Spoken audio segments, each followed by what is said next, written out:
Hey, what's up? This is Mr. Bill. Before you listen to this podcast, I just wanted to let you know I'm going on tour. Go check out mrbillstunes.com/tour. I'm going to a bunch of cities and a bunch of new dates are constantly getting added, and enjoy the podcast.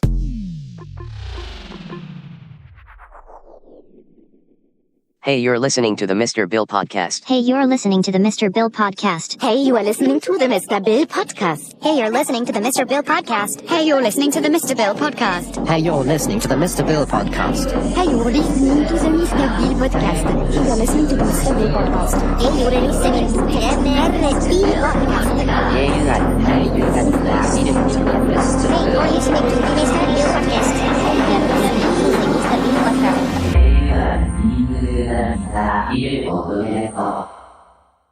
All right, I'm recording. Thanks for coming on the podcast. Oh, it's a pleasure, mate. Good to be here. Yeah. The reason why I do it like this is because I want to have the setup in such a way that I can just like put it all in a bag. Because I mean, I do travel with a bag. Usually I travel with a backpack and then one carry-on bag. Yeah. But I don't want to like up my setup to the point where I need to travel with like a checked bag and shit like that. But it's very difficult with the checked bag. Life's hard on the slow run. It takes you an extra like 30 minutes to get out of the airport. I like getting the closest seat to the front of the plane I can, getting off the plane and just like fucking power walking out to the street. Nice. Nice power walk, hip movements, and you make a scene, do you? People get drifted in your caught in your sight lines and look at that, mate. They're like, look at him go. Look at him go. What a sight. I used to do that when I was like smoking cigarettes. Because I'd be like, busting for a smoke. Yeah, just get out the front, chaff a ciggy.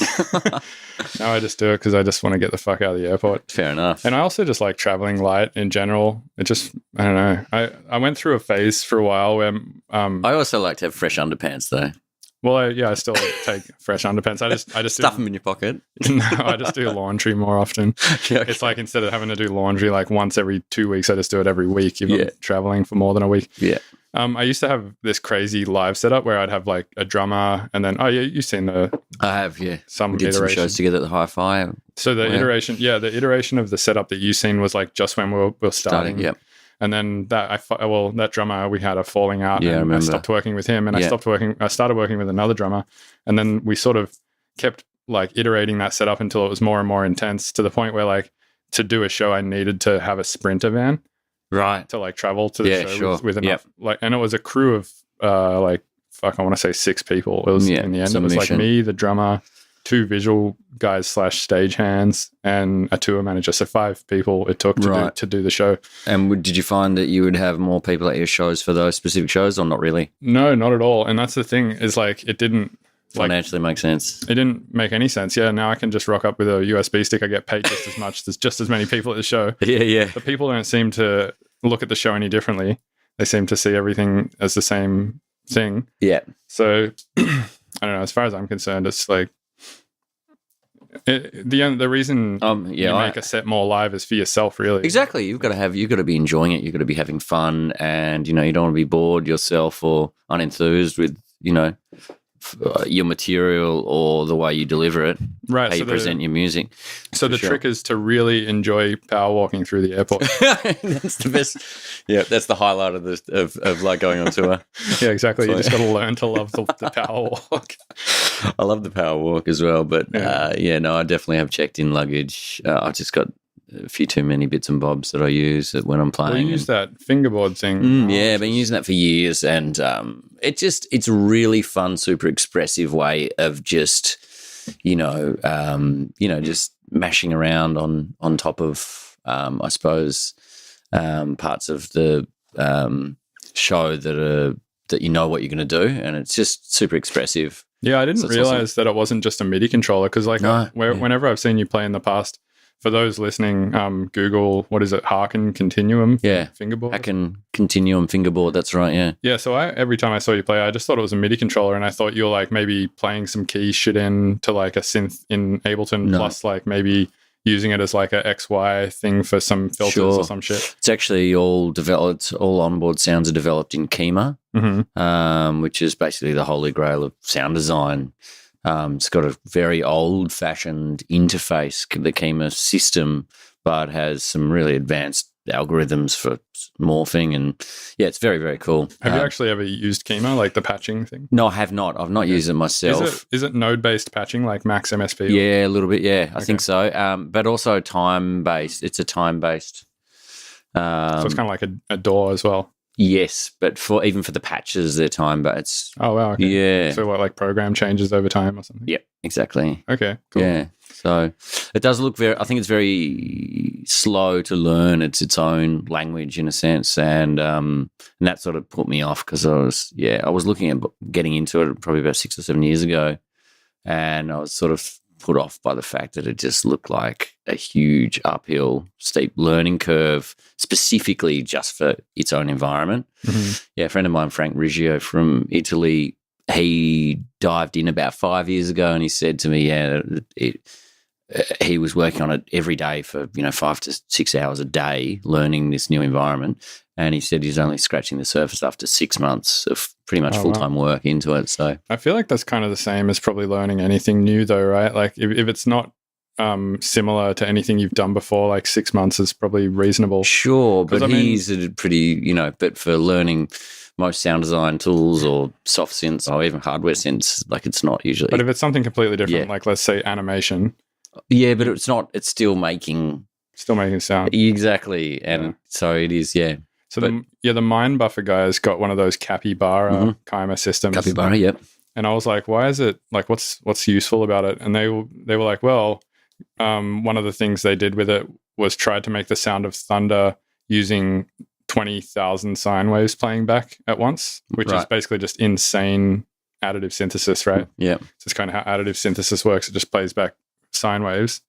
I was like, yeah, I suppose if you want to do that, it makes sense. Yeah, it's quite conceptual, and it's more suited for pure sound design and noise art than it is for, say, music making, music production. It's not often used as a tool for music production. My name on Tobin does, but his stuff was sort of bridging that gap between sound art and music as well. Mm-hmm. That almost seems like a thing you'd just do for yourself too, right? Like that level of sound design, it seems like that might just get lost on a lot of people too. For sure, of course. I heard Virtual Riot say in an interview recently, he was like, if you have to explain to someone why the sound you made is cool, then it's a shit song, basically. Yeah. And I kind of think that might be almost getting to that point where like you have to almost explain to someone why. But it sounds different in Kima. Like Kima has its own unique sound and way of morphing and so forth, and it does sound amazing. It really does. Yeah, I mean, Amon Tobin sounds very unique. Oh, for sure. But and you listen to like most Hollywood blockbusters, most of the sound design is done in a lot of it's done in Kima. Really? Yeah. A lot of the Hollywood blockbusters, I feel like, is just packs, like sample packs, right? No, but a lot of the stuff is, I know, like, for example, like Transformers is like in... Like Kima? Yeah. A lot really? I thought it was like Foley and layering and stuff. Yeah, no, a lot of it's in Kima, yeah. A lot of sound design houses, they use that. Oh, okay. It's obviously not the only thing they use, but it's one of many toolkits they use. So I went to I worked on that Nick Cage film, and I worked at Sonic Pool post-production house in LA for about I don't know, like a month maybe, or 2 months or something. And I was like working in the editing room with the film editors and the director, just basically like making short pieces of music and then shooting them straight to the director and giving the film editors. It was kind of like so we could back and forth really quickly. Sure. Like so you could make sure you're on the right trajectory on the same page. Yeah, so as they were like getting a scene edited together, I was like passing them whips in a Dropbox folder that they could drop in and stuff. Nice. But the sound design was being done in another room, but literally that guy was just pulling shit out of packs and layering. Right. So it's like it's more sound collage. Pretty much, and mixing to some degray too. Like putting. But I think I mean the pressure's on working in that space in terms of time frames, and you think about you've got to quickly bash out Foley or sound design super, super quickly and efficiently. And, like a 2-hour film, there's a lot of specific single one-shots and sounds that need to be added to make that feel immersive and realistic. Yeah. And, that's all that probably they've got time for. Well, that's and also I think there just wasn't a lot of budget for that film. It was a pretty low budget film in general. Yeah, exactly. Probably if they had a huge, like I'm assuming Transformers is probably not just one guy doing the sound design. Exactly. Probably got like a team for that. Yeah. I think mum and dad, all the composition was just me and all the sound design was just one guy. And then the whole thing was edited just by 2 people. Right. Nice. But yeah, the post-production was a small-ass team. It's crazy to think that films can be made with such a small amount of people in post. Also, the other thing I found crazy is like when you're editing a film down, like obviously they go out and shoot all the stuff, but then using that shot material, you can kind of order it in such a way and cut it in such a way to sort of tell any story you want. Right. So you're saying it can be manipulated to sort of achieve a different outcome or feeling? It could have easily been a comedy, like instead of a horror. Really? Yeah. Well, I mean, think about it. Like if you play a piece of film backwards of somebody killing somebody, it could tell the story of them resuscitating somebody, right? Okay. Yeah. Might look a bit weird. But so you've moved to San Francisco just recently. How are you digging the SF vibes? It's good. I like the weather. Yeah, fuck yeah. Colorado gets a bit cold. Oh man, I was there late last year, and it was just like in October, and they had like 16 inches of snow in like 2 days. It was like insane. Dude, we had a day there last year that was a 70-degree swing day. Wow. Like I don't know what that is in Celsius. I want to say like 30 degrees maybe. That's pretty common actually in Victoria where I live. 30-degree swing days. Absolutely, yeah. We go from often on those crazy extreme fire danger days. It goes from like low 40s Celsius, which is like whatever 110 or something, and then swings down to it swings down to like 17, 18.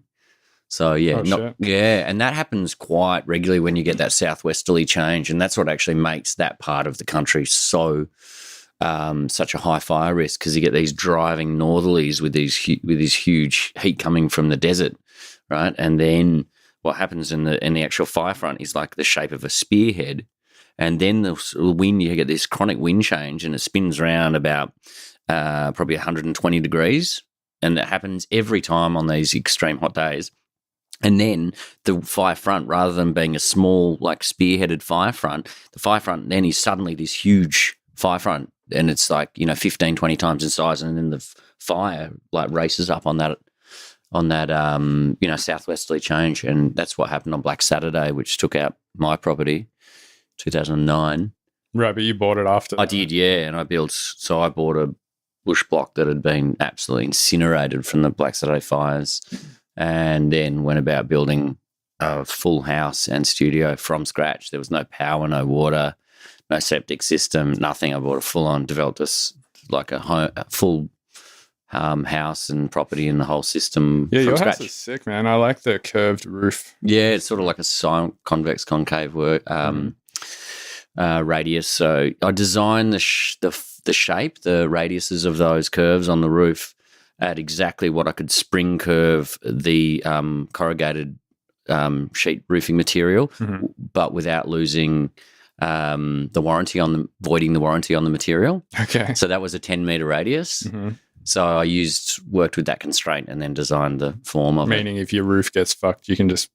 Well, no, it just means that if something happens down the track, then they're not going to warrant the warranty's not going to be...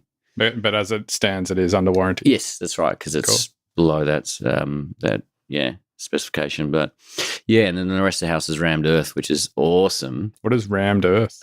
So we used, it can be a whole bunch of different like rock aggregates.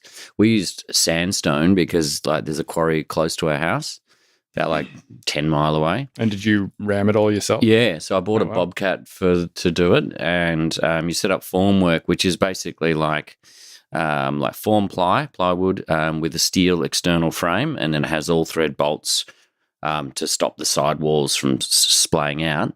And then you do it up in 4 courses per lift, and then the formwork stacks on top of itself, and it has like scaffolding that clips into the side as well. So as you build up the height of the wall, like the scaffolding, you're at the right ergonomic height to be tamping it down. You use these pneumatic tamps, which are basically like a jackhammer with a flat cylinder on the end, and that's hooked up to a huge diesel air compressor.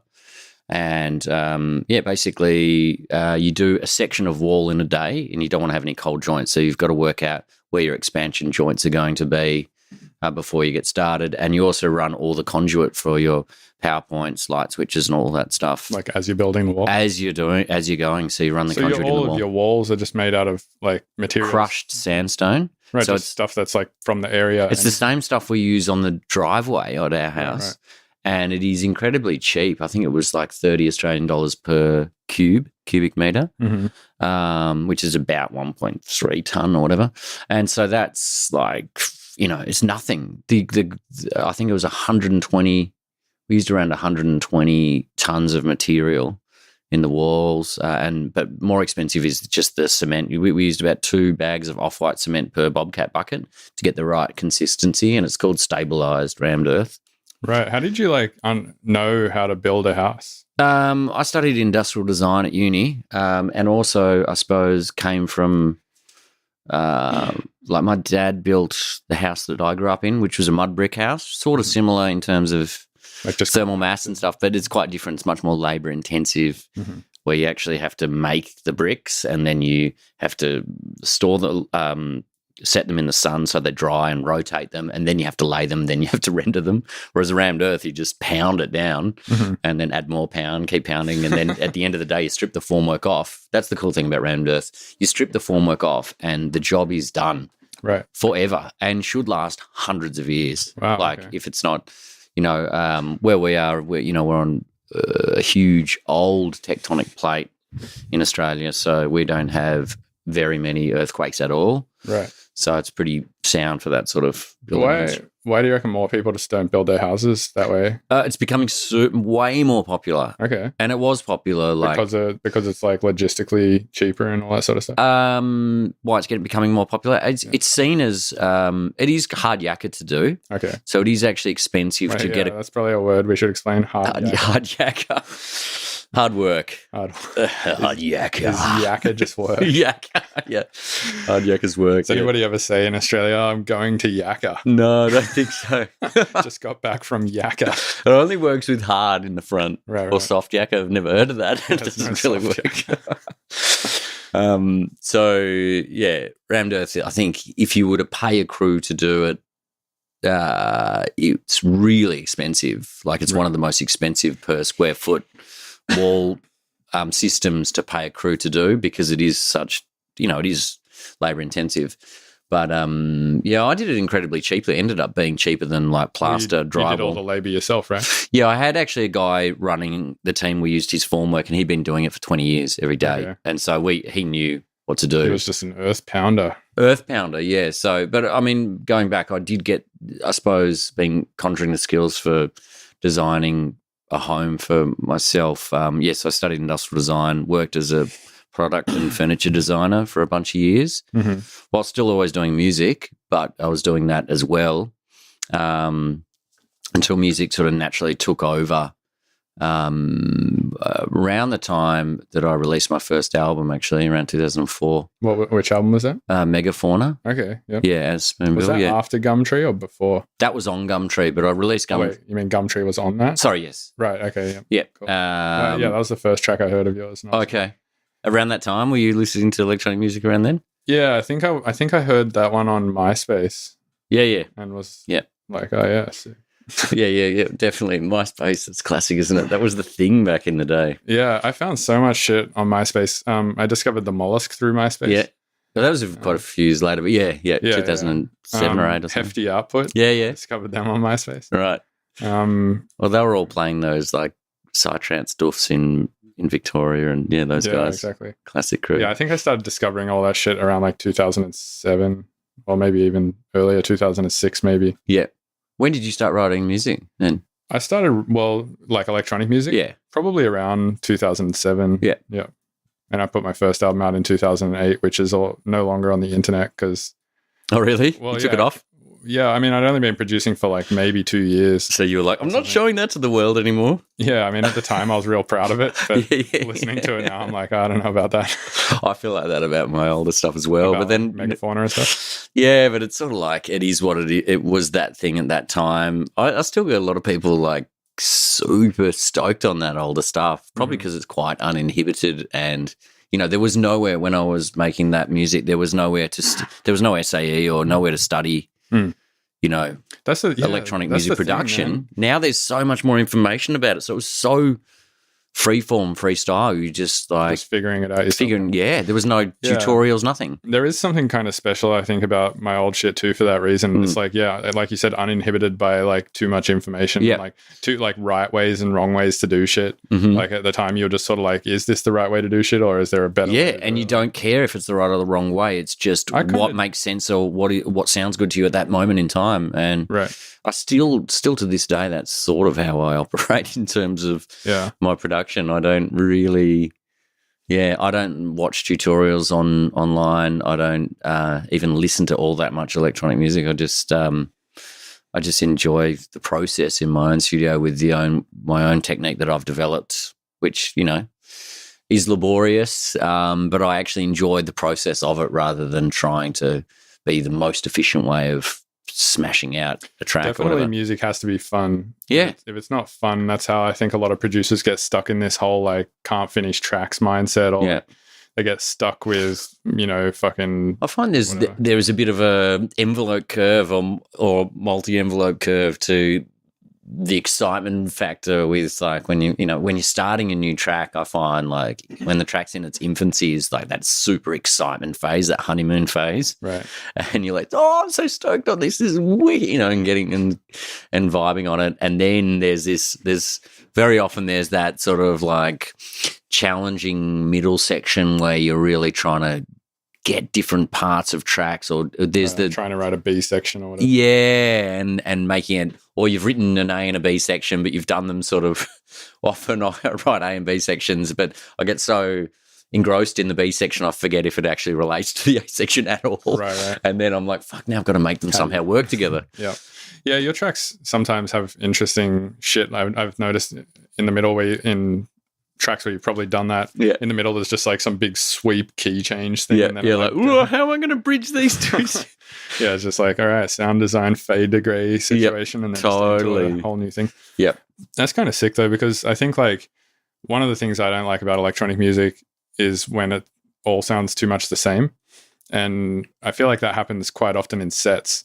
Like you'll go watch somebody play a set, and if they're like a deep dubstep artist or something like that, and they're just playing like all their own music, quite often like 20 to 30 minutes in the set, I'm like, it all sort sounds of just, the same. It's like grey, like even if at the start it sounded fresh, after a while, if you just keep playing that sort of shit, it just starts to sound grey, in my opinion. Same with like some rhythm sets are susceptible to this, and like some like psytrance is quite susceptible. Probably anything that is genreified so heavily that is specifically a genre music that But it's good, I think, to both in tracks and in sets kind of paint with like very contrasting colors, like having absolutely, really for sure, thoroughly agree with that shit next to like really bright blue sounding shit or something. And stylistically, I mean, I think my sets move around quite a lot in terms of they all sort of all the track. I only play my own music, so I'm sort of limited in terms of from that perspective, but all my songs, I mean, they definitely have a certain vibe to them, but they're all like the sets go from real down tempo to sort of like fast up tempo klezmer weirdness to there's a lot of different variation stylistically, key changes and vibes. So and that keeps it interesting for me and hopefully for people listening too. Right. Are you comfortable talking about your 10-year ban? Yeah, I could do that. All right, sweet. Well, where do you want to start with that? I'll let you share what you're comfortable with. Yeah, no worries. Because I'm assuming you haven't shared that story so publicly yet. I got Radio National did an interview with me back in Australia, which is one of the biggest sort of radio programs and radio stations in Australia. I did multiple interviews on different radios back in the end of 2007. And you probably did like I think I remember reading a Facebook post maybe about it. And people did. One person did their master's, or no, it might have been a doctorate or master's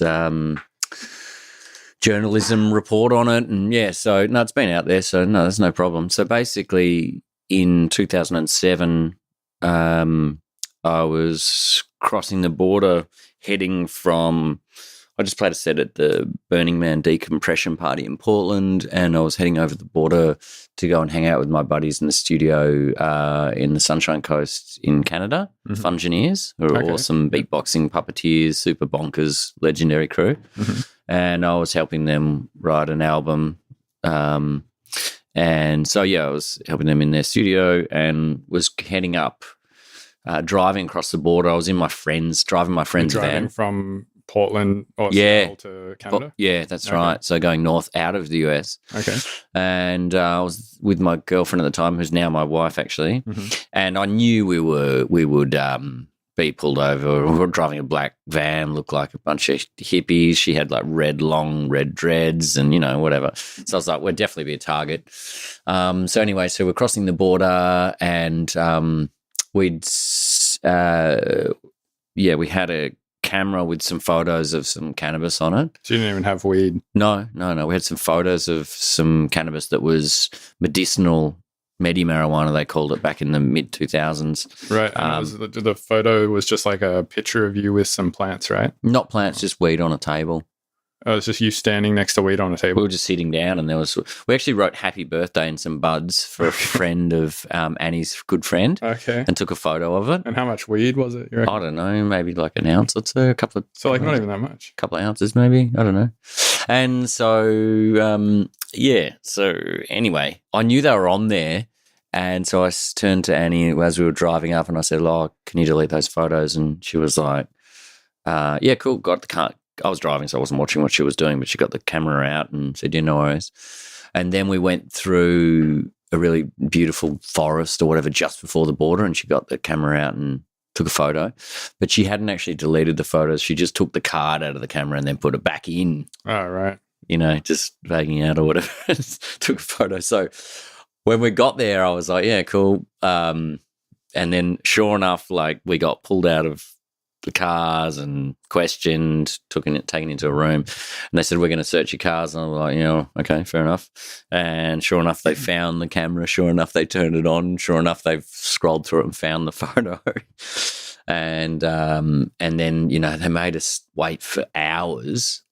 And then finally came and said, we're not letting you into country. We think you're going to be working, or they made up some bullshit reason, basically. They think you're going to be working because you had a photo of weed on. No, because they were trying to just not let us in. They just came up with, they pointed to a scrapbook that Annie had and had someone's phone number and said, look, there's evidence that you're going to be working. We're like, what? That is that's a reach. Okay. But it's absolute bollocks. But anyway, but the thing is, we hadn't left US soil. But what they did is they made us go into Canada and then turn around and go through back into the US entry point. And then they were there waiting. They were like, dude, all right, they had the cards to the camera. So the US side had given back our camera without the card in it, and they left the card on the US side. So legally they weren't allowed to do that. We found out later on.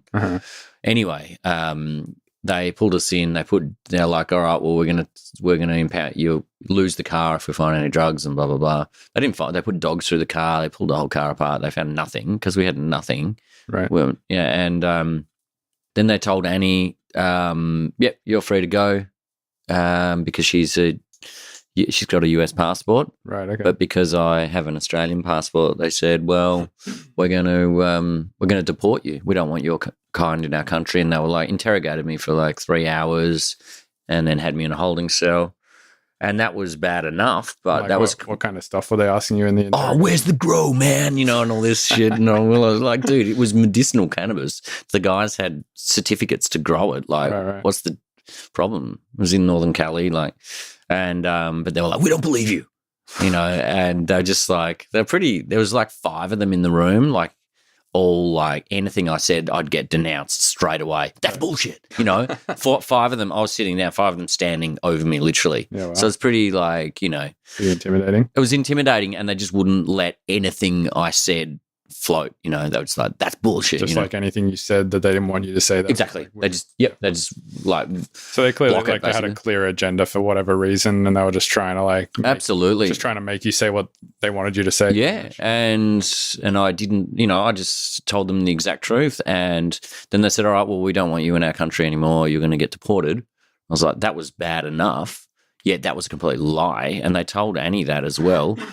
And then they put me in basically like a steel box on the back of this truck in handcuffs and drove me. They said I was going to the airport. And so I got to this facility about an hour or so, hour and a half, 2 hours or whatever it was, later. And, you know, there was like, there wasn't really a window in the back, so I couldn't really see very well, but, you know, there was doors opening and driving, the vehicle was driving in. I thought it was driving into the airport. And then I got put into a holding cell for like 14 or 16 hours overnight, no food. Sorry, they threw a sandwich to us, but the bread was green with mold on it. Oh, fuck. Yeah, and there was no heating in there. I was in a room, like it was like a holding cell room with like 16 Mexican dudes who like. So you were like clearly in jail. Yeah, but I thought I was still at the airport at this stage. Right, okay. Right? And no one had said a single word after, you know.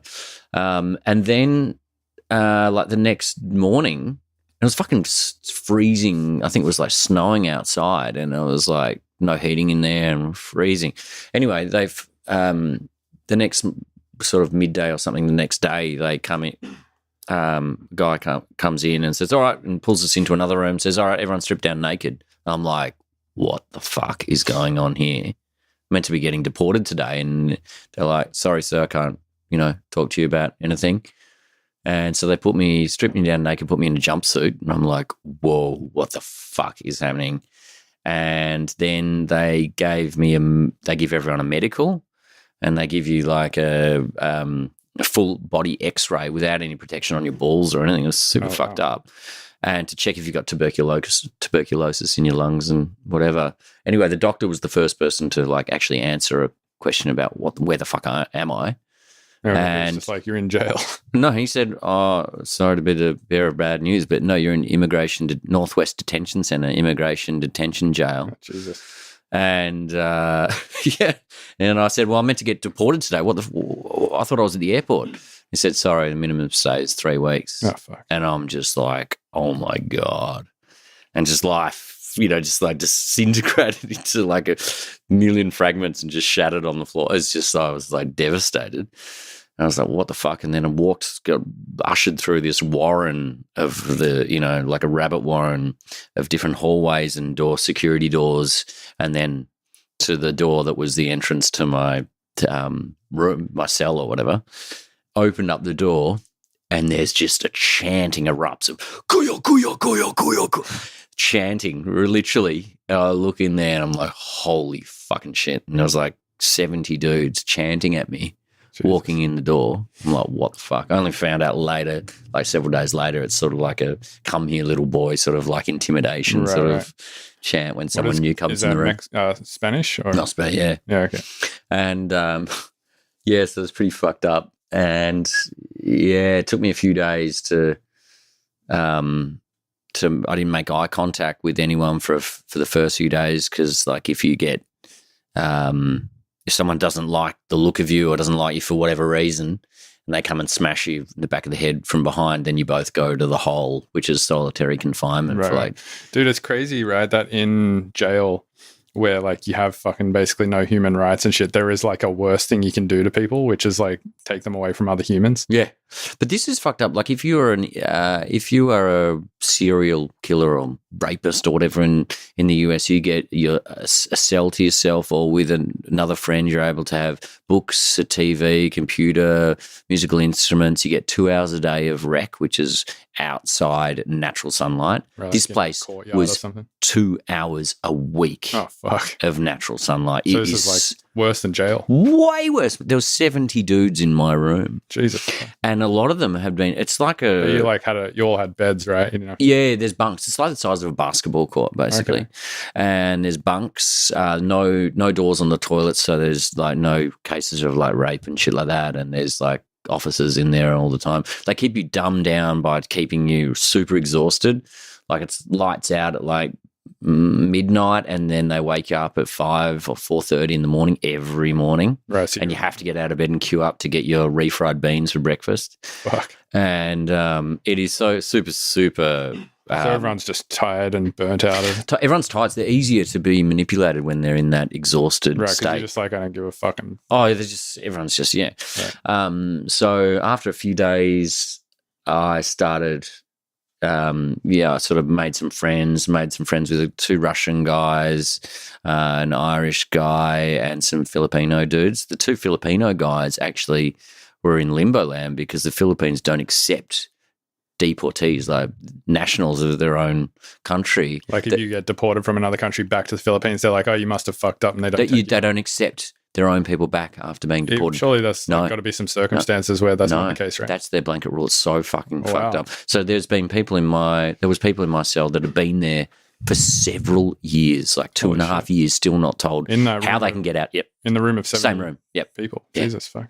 How they were told how they can get out of there. One dude was like cutting his finger and drawing a blood cross on his forehead every day. Oh fuck. And it's like mental, man, because like so for people like who are in that position, what's the what's the end game? I don't know. They just get stuck there. Yeah, I don't know. Jesus. Yeah, it was so fucked up. Oh, fucked. And I was pretty lucky. I was the first Australian ever to be put in this facility, and also the first person to get out of there in less than the 3-week standard minimum stay. Yeah, so how did you get out? A friend of mine, Brassy, who's like one of my closest best mates, he heard. So after a few days, actually, a guy, an El Salvadorian, sleeping on a bunk opposite me, saw that I was pretty like upset and fucked up. So he passed me out of his sock. He pulled like a calling card, and there's a phone in the room. So I went down and made a phone call, called Annie. Like a phone in the room of 70? Yeah. So anyone can use that phone at any time? But you have to have money to buy inventory, and to get the inventory, you need to have your money that you were when you were put in this facility, and it takes weeks or months to be able to get through that process of using any money that you had in your wallet to then use inventory, and then when you order the inventory, it takes like weeks. So there was no way I was going to get it. So they try and slow the whole process down. The whole process slowed down. I'll get to that, but yeah. So I made a call, and so this guy had like purchased this card to call. Yeah. So he just said make it 30 seconds or less. So and I was like, okay. So cool. I called up and I called Annie, and she was like, right, I'm still in Portland. She thought I was like, must have already been back in Australia or something. And I was like, no, I'm in Tacoma maximum security immigration jail, and I'm going to be here for weeks minimum, and she's like, what the oh my God, and so she was pretty bamboozled. And so she called my family, and my father and my brother both called the Australian consulate in the US, and they both told my brother and my father on 2 different conversations of 2 different people that they had been to visit me in person. Right. It's a complete lie. Wow. And the whole system is so fucked up because it's a privatized jail. Which is like, I think, the case for every prison in America, right? Yeah, but these ones were owned by Halliburton. Right. Who is Halliburton? Halliburton is like the company that manufacture. They're the company of war, basically. They manufacture all the warheads. They even make like the military's clothing. They manufacture. They do all the cleanup after war. Dick Cheney was the largest shareholder of Halliburton during this time I was there, and he was the vice president of the US. Oh, fuck. And he was the biggest shareholder of the immigration jail. So he has a hugely vested interest for people to be So after 9/11, they passed the Patriot Act, which allowed them to basically allow people to hold people without charge, without any criminal charge. And so basically, and they were getting $200 a day subsidized per inmate. So every day you were there, this company was making $200 off. Yep. How government. Do they make the money? Like, where's that? The government gives them the money per inmate. So and Dick Cheney was the vice president. Yep. He controls like the money. He was giving himself money, basically. Yep. Jesus. Yeah, that's how corrupt it is. And if you've been in this facility for 6 months or more, you're eligible to work for $1 a day. Oh, nice. And that people do it because they stop going insane because. At that point, you probably just want something to do anyway. Exactly. Yeah. Exactly. And so if their jails aren't at full capacity, they're not making as much profit as what they could be. And when they have a spare, when they finally have to deport someone or someone leaves the facility, they have a spare bed, they tell the ICE officers working the border, got a spare bed in this facility, and they'll find someone, and they don't even have to find anyone that has done anything criminally wrong like me. Right. And but it was only just like weasel a situation out where you have to be in there for a minute or something. Yeah, and I got out of there because my friend, I went and he flew up he was living in San Francisco. He flew up to Seattle, hired a car, drove down to Tacoma, and I had a visitation, through the wall of glass with the old telephone handle. And I was just like, dude, you've got to fucking help me. You got to go and speak to the ICE manager of this facility. And so he did. He went into his office and just said, I'm not leaving here until this guy is like, his flight is booked out of here and he's definitely going, because this is he has done nothing wrong. This is absolute bullshit. And the ICE manager agreed with him. He said, yeah, no, he shouldn't be in here. And I actually saw him on day 10, the last day when I was leaving. The ICE manager? Yeah, the manager of the whole facility. Right. Saw him in the hallway and he stopped me and said, oh, you're so-and-so. Yeah, I saw your file. And yeah, you shouldn't have been in here. And I was like, well, how come? And he said, well, yeah, they can't share material across the border like what they did. And it's just, it's such a ridiculous reason. They walked me so I caught a flight, in handcuffs on a little flight to San Francisco from Tacoma. Wait, you're on the plane with handcuffs? Yeah. Jesus. And then they put me in handcuffs again, changed handcuffs when I got to San Francisco. They walked me through SFO and I walked past like a newsstand, like whatever, and there's like High Times magazine with like photos of weed on there. And I just like turned to the dude like who was like escorting me and like, check this out. This is ridiculous. So the guy who was escorting you had to take the flight with you as well? Yeah, no, he gave me to a different person when I'd arrived there, yeah. Oh, okay. So, but he was on the plane from Tacoma or Seattle to SFO? Yep. Wow. And then when I got onto the international flight, I was just like... Did they put you in a nice seat? I actually was sitting next to my partner then. She had... Annie was on the same flight? Yeah, Sabrasi had worked out with her and I didn't know that. Mm-hmm. I was last on the plane or whatever. Wow. And she was there. So I was like, oh my God.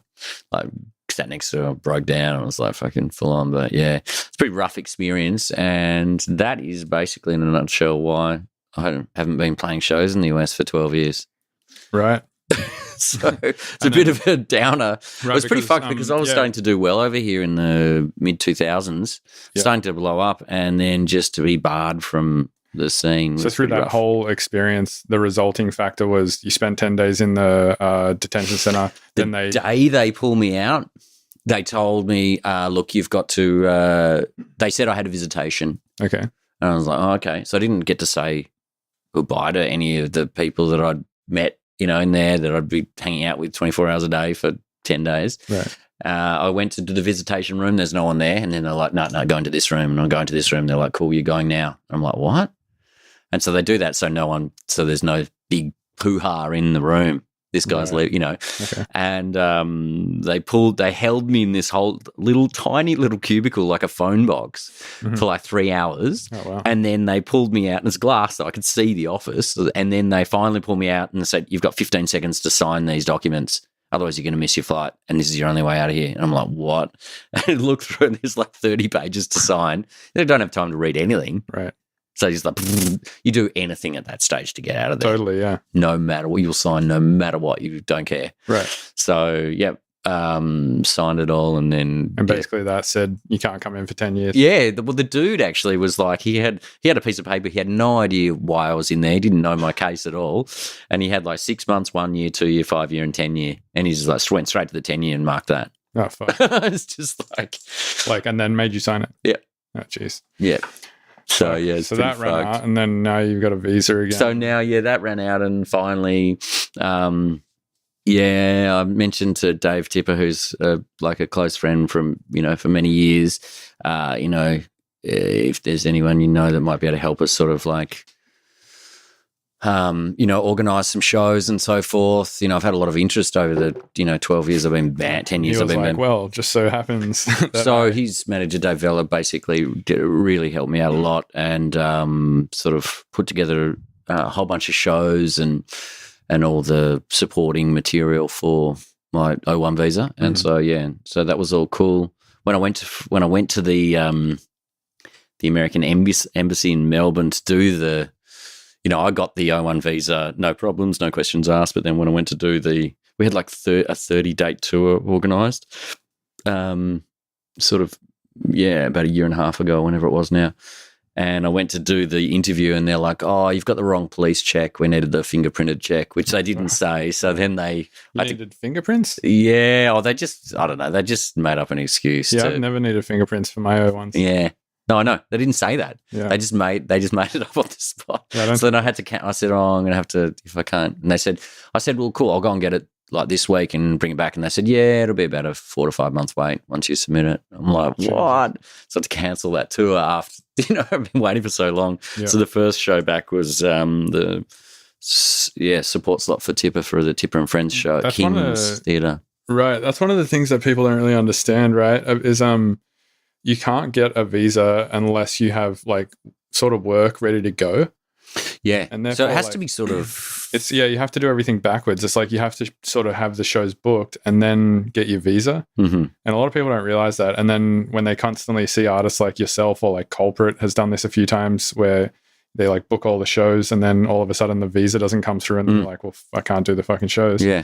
And then people sort of like hassle them out, blame it on the artist a little bit. Know. They're like, why'd you cancel it? It's like, dude, it's really complicated. You know how much more complicated. No, exactly, and more complicated for me because of that. Especially, for sure. If you got like something like that on. But now, so it's interesting now. Every time because I'm living in Melbourne, I've got a family out of Melbourne in the bush where I've built my house. So I only come over for shows and try and be succinct when I do come over for a weekend or a couple of weekends or whatever. So it means I'm doing a lot of in and out through, going across the border and going through. And so basically through immigration, I have to go to the dunce room. I have to go to secondary every time. Mm-hmm. And it's annoying. It's fine. It's just it is what it is. It was stressful the first few times. But now it's just like, I just have to do it. It's part of the process. But it's annoying because, you've usually got connecting flights. Right. And, every second or third one is missed because there's a fucking queue in the secondary or whatever. Yeah. Well, at this point, that you have to do it. So you can probably just book the connections to be That's it. A couple hours away from the landing one or something. Yeah. So how many times do you have to come here this year? Because I remember you said towards the end of last year you had to come 5 or 6 times. Yeah, last year I went 8. I think I did 8 trips in 12 months last year, back and forward, and I did 5 in 4.5 months or 5 months. That's 10 flights across the Pacific. Yeah, it's fucked. Yeah, it's a mission. Who are you flying with mostly when you do Qantas? So, and are you able to take all of those miles and like apply them to something? You can get upgrades or free. They're not very good in terms of points. It's a bit of a fallacy, the whole points thing. Dude, it's just to get you. It's for brand loyalty that they're trying to do it. Yeah, exactly. And it's always better. It's always better to just get a cheaper flight if you can find one. Right. The good thing, however, Qantas is actually the biggest carrier across the Pacific from Australia to the West Coast. So they are the better one to go with. The planes are pretty good. The service is good. The food's reasonable. But the good thing is that the lounges, that is really the main benefit I find, and the points are pretty bullshit, Yep. Yeah. So I'm generally with United, and they allow you to get this like credit card, and the credit card has like whatever 60,000 points or some shit that goes to your account. But then you find out there's like 2 different kinds of points. There's like normal points that you get from like flights, which are called like premier qualifying points. Oh, really? That's so sketchy. And then there's another kind of point that's just called like just points. Okay, worth 0.0001% or something. Oh, they're not really worth anything. No. I mean, literally all you can do with them is like put them towards money for flights, but it doesn't like actually add to your status. No, it won't add to your status. That's right. Yeah. You have to actually take the flights. Right. So you can use it for like buying flights, but you can't. It doesn't. Yeah, you have to actually spend money with the airline to get the actual real points that add to your status, which allow you to get like to the next tiers to get upgrades and shit. Yeah, yeah. Fucking flying sucks. It does, man. I've got this little 3-week mission around. Is like 14 flights, individual flights in like 3 weeks. It's like, oh man, particularly during this time with the coronavirus going on. And I've had to change because I'm on my last show's in Portland, and then I've got to fly to Tel Aviv but I've got to, it's a mission to get there. And then, coming home from Tel Aviv, usually I go through Hong Kong. I can't do that. So I've got to go up to Athens and then across to Doha. And it's 50 hours from Portland to get home via Tel Aviv flying and just the transit time. Right. Dude, I'm so bad with history. Like the other day when you were telling me about like the full Irish and British history. Because you were like, they're the same people because you said you did a DNA test and it comes up as English-Irish. I'm like, they're completely different people. Yeah. The Celts are very, very different, like bloodline. As far as DNA goes, though, are they?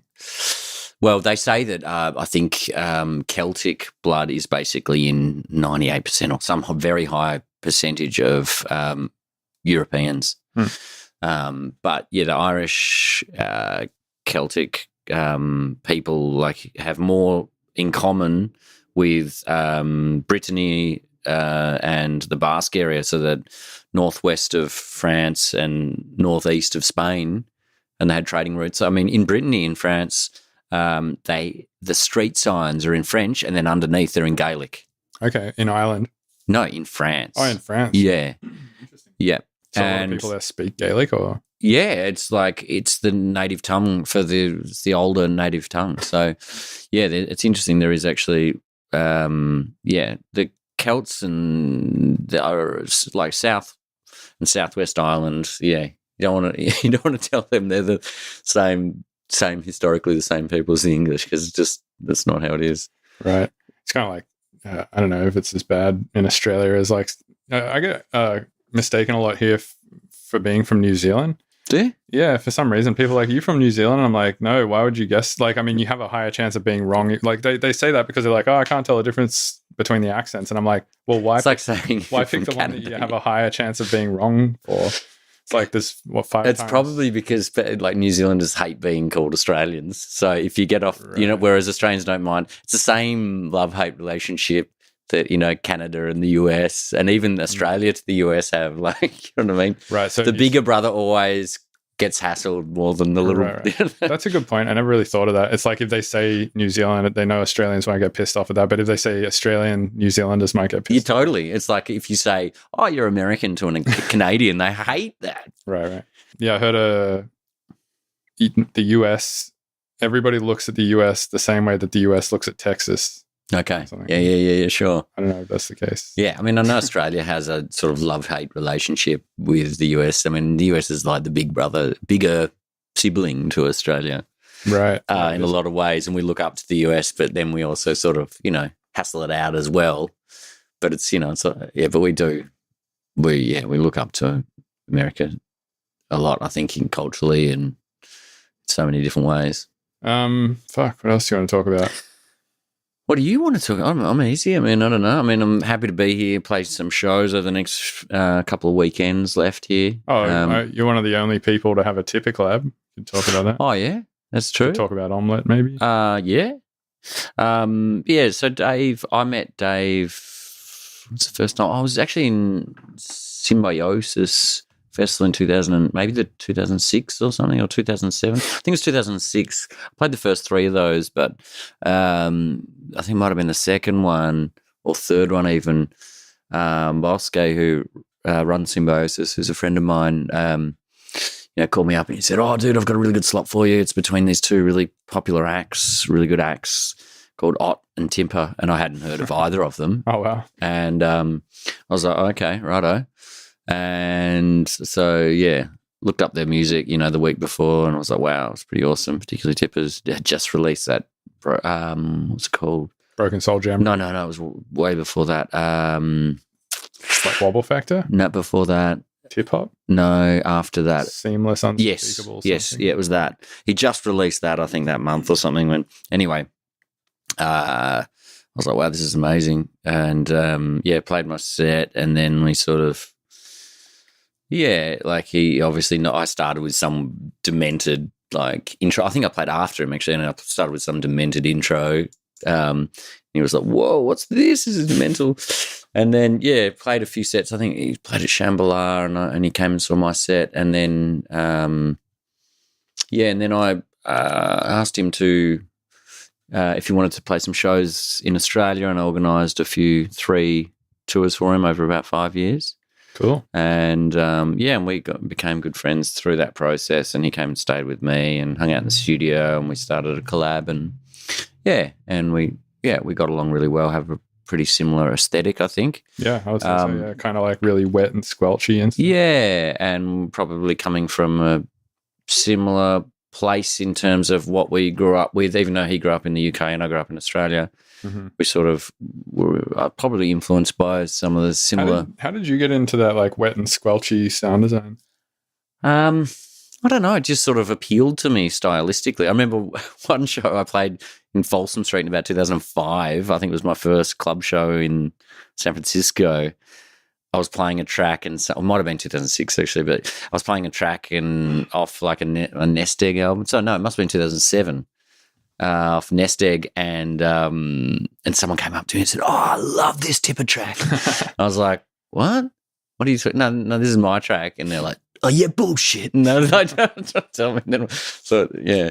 Anyway, I don't know how it sort of came about, but I was really into like the big beat scene in the mid 90s when I was sort of growing up as a teenager. The way that you came across to enjoy the squelchy shit was not so much from the tech, but from the other music.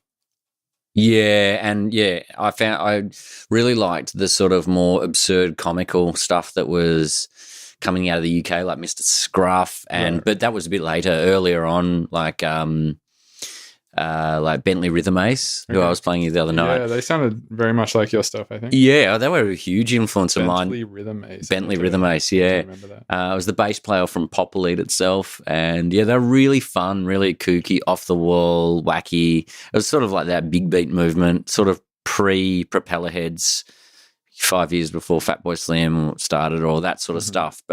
And then I got right into like Ninja Tune stuff and people like early Mr. Scruff, like Eating Fish. Have you heard that song? No. Oh, it's sick. So good.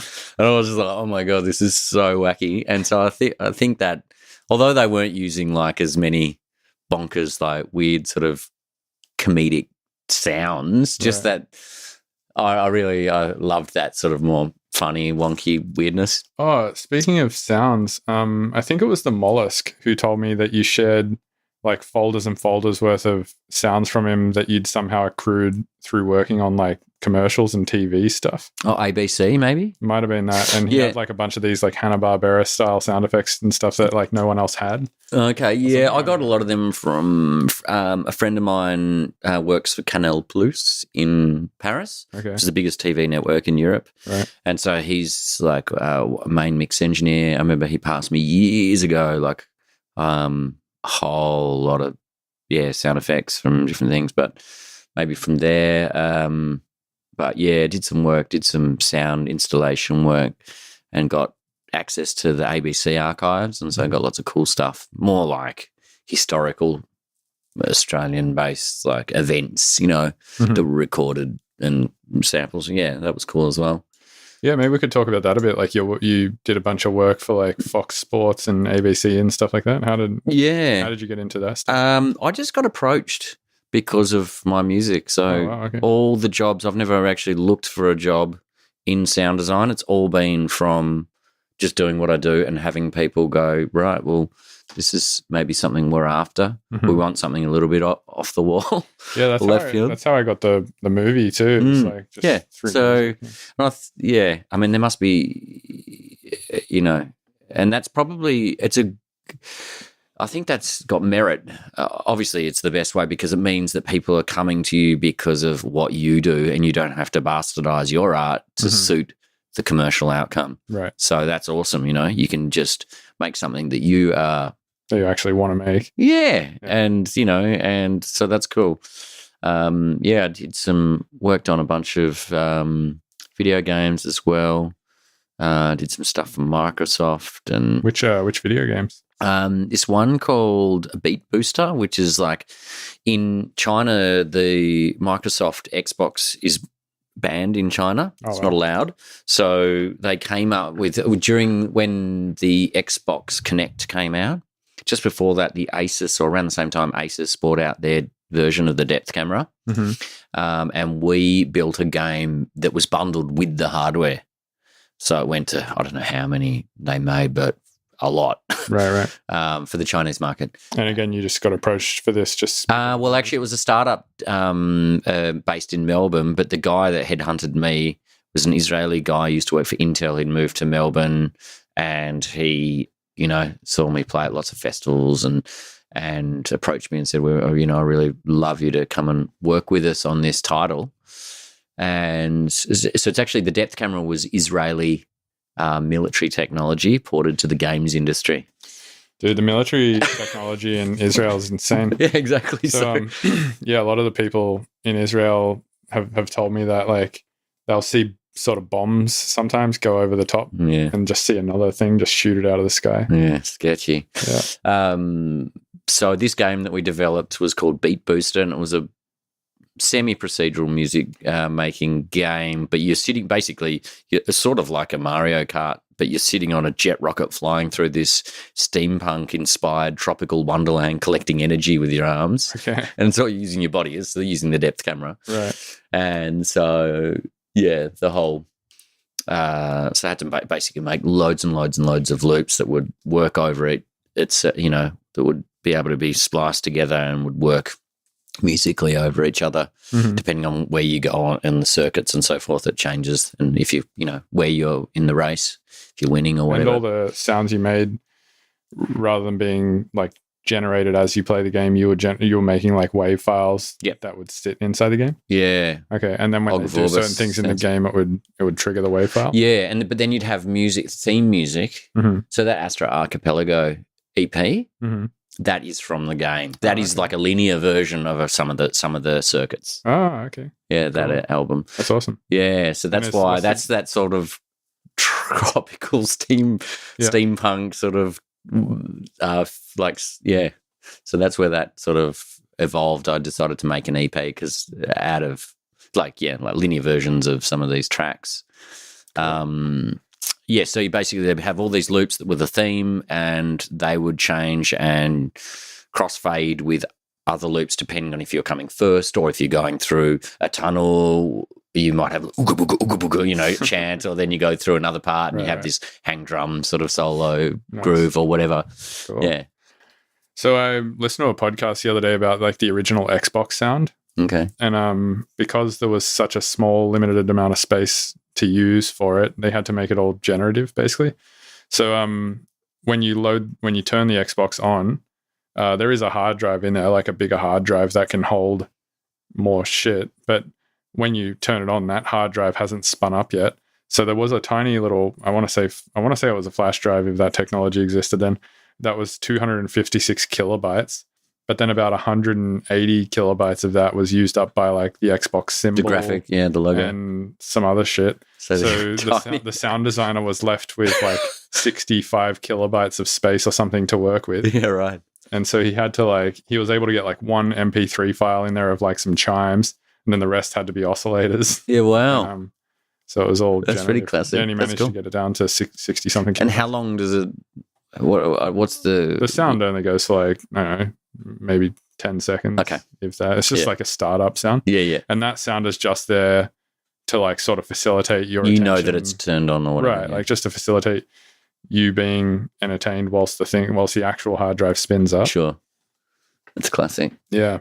It's kind of crazy. And then I want to say I was talking to another friend of mine who does game sound, and he was trying to do the whole thing generatively too for the same reason, just to save space. So when you download a game, instead of it being like, 10 gigabytes off the, like, if you're downloading a PlayStation game, quite often they're fucking huge. And he was like, well, most of the size or a lot of it comes from, believe it or not, the WAV files. Well, they're not usually in WAV file format. They're in like OGG. OGG, yeah. OGG Vorbis. Yeah, that's right. Right. But they do get a lot of, even though they are, which is then, the problem with that is it uses more processing to uncompress them on the fly. Right. But so there's a trade-off between download size and performance. So if they're just in WAV, then there's no doesn't have to do that extra decompressing as you're running this. But then a lot of people. Have you heard of Fmod? Yep. Yeah, so it's a pretty cool piece of software. It's actually designed and developed in Melbourne, I think. So you were having to use that? We weren't, but we were using Unity, and Unity has elements of Fmod inbuilt into Unity, actually. Okay. But, yeah, it's pretty cool. Fmod's a pretty cool software package. So it's like, you know, it's just got a couple of little simple smarts in it you get a lot more use out of a single one-shot and create variation with that one sample, you know, changing the sample rate to change the pitch. And, yeah, so it's quite cool.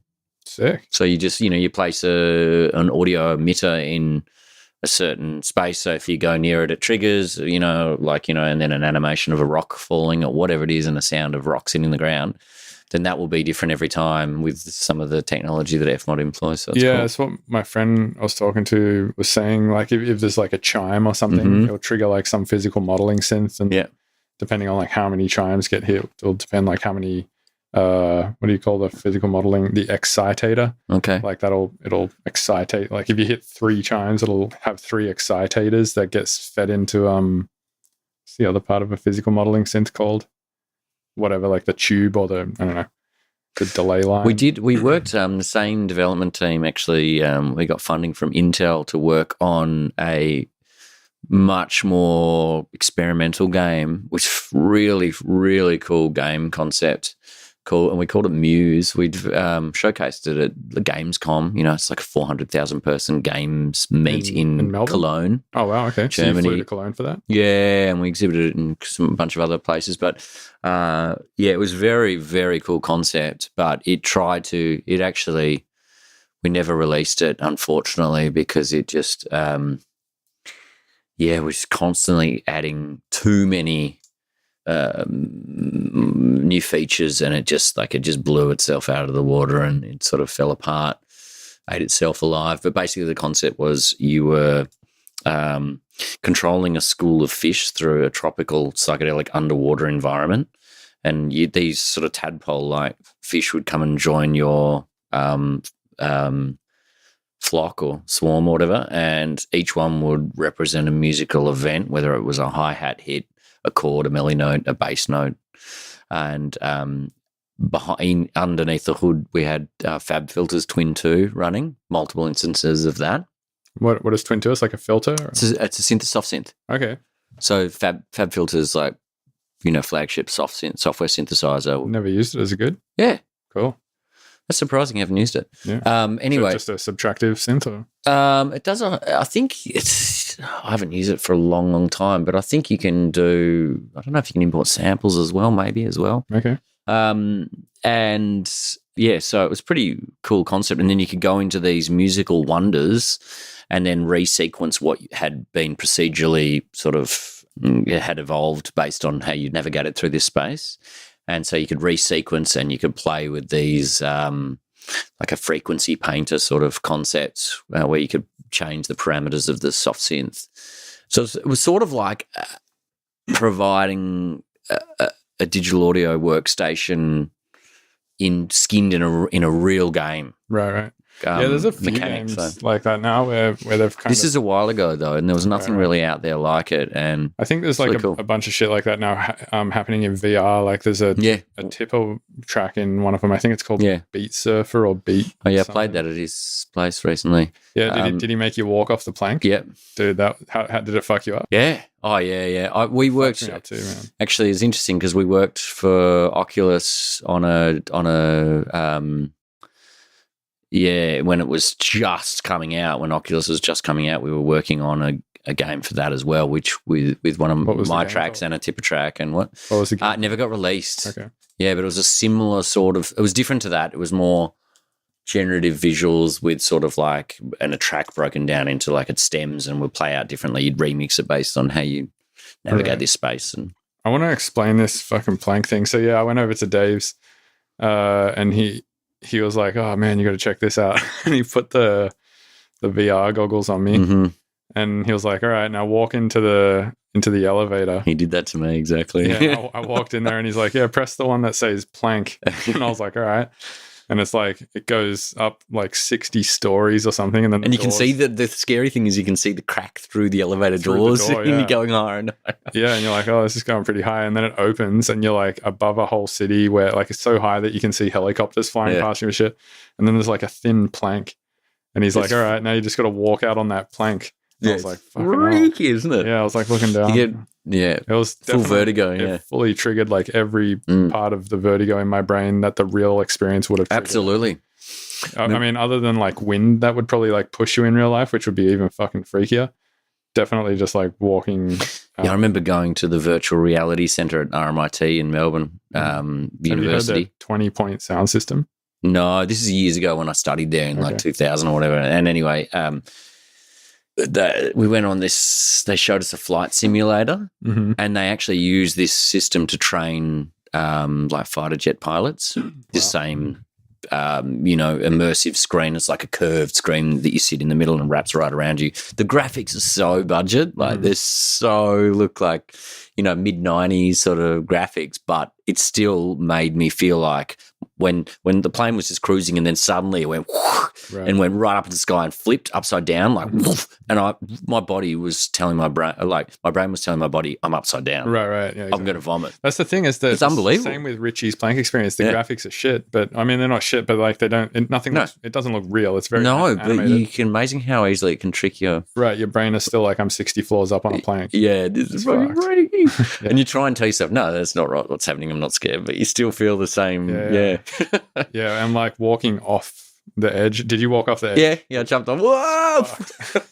Definitely like when it hit the ground, I was like, like fucking triggers your whole nervous system. Yeah, it's freaky. I wonder how many times you'd have to do it to like desensitize yourself to it, because I've done it a few times since with other people's things, just trying to expose myself to it so I can become desensitized to it for whatever reason, because I don't like feeling. I like to be in control of those things.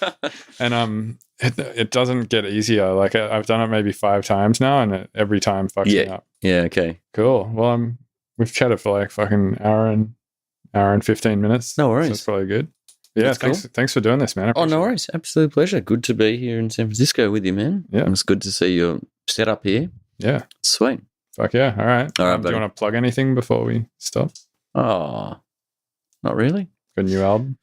Have I? I'm working on some new tunes. I'm not sure exactly what format they're going to take. Probably an EP of some sort of party vibes, and then I'll continue working on. I've sort of got those 2 trajectories going, I suppose, more party-ish style vibes, and then more like in EPs, and then albums as more, cinematic listening experiences. I reckon that's a good formula. I'm kind of doing the same thing at the moment. It's like heavier EPs, and then I think if I do another album, it's going to be more like IDM or something.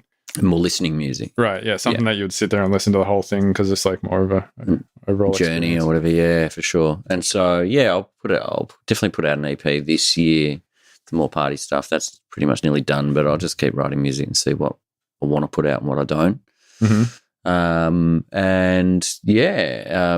Got some shows coming up in the next couple of weeks. How do people, what's the best way for people to find all your shows? Probably either, it's listed on Songkick, it's on Facebook under my events or whatever, or my website, spoonbill.net.au. Cool. Any one of those is cool. Sick. Also, I suppose I should just mention my wife has made a range of clothing. She's a fashion designer, costume designer, and she's super talented, and she's just released a line of like Spoonbill merch, but she's actually designed it and is making it all herself. Merch is fucking sick, man. Yeah, so it's actually cover art that my dad did, so artwork that my father's done that I've employed for the last 2 albums, Tinkerbox and Canopy, and then I've used that and vectorized it and tessellated it and then printed it onto fabric, and she's sewing up different sorts of garments with it. It's very cool. It's very... Also just on your website? Yeah, that's under Bandcamp, under my merch sort of tab under Bandcamp. So just like spoonbill.bandcamp.com? Sick. Yeah. Fuck yeah, dude. Well, thanks. Awesome. Appreciate it. Thanks, buddy. Thank you for listening to the Mr. Bill Podcast. Thank you for listening to the Mr. Bill Podcast.